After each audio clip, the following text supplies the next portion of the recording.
తాము కూడా రాష్ట్ర సర్కారులోకి వచ్చాక అప్పులు చేశామని డిప్యూటీ సీఎం మల్లు భట్టి విక్రమార్క చెప్పారు. కానీ తాము చేసిన అప్పులు తెలంగాణ నిర్మాణం కోసమన్నారు. కానీ బీఆర్ఎస్ చేసిన అప్పులు మాత్రం వారు తినడానికి చేసినవిగా అభివర్ణించారు. కాంగ్రెస్ పార్టీ అధికారంలోకి వచ్చాక ఏడాది కాలంలో 54,118 కోట్లు అప్పు చేశామన్నారు. మీరు చేసిందేమో మీరు తినటానికి, మేము చేసిందే మీరు తెచ్చిన అప్పులను ఆ అప్పు అసలు వడ్డీ కట్టడానికి అప్పు చేస్తున్నాం. ఉదాహరణకి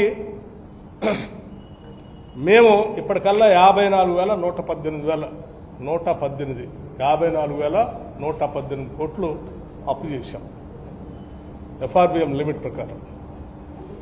కానీ తిరిగి కట్టింది, అప్పు కట్టింది ఇవన్నీ కూడా చేసింది దేనికంటే ఈ 10 నెలల్లో 11 నెలల్లో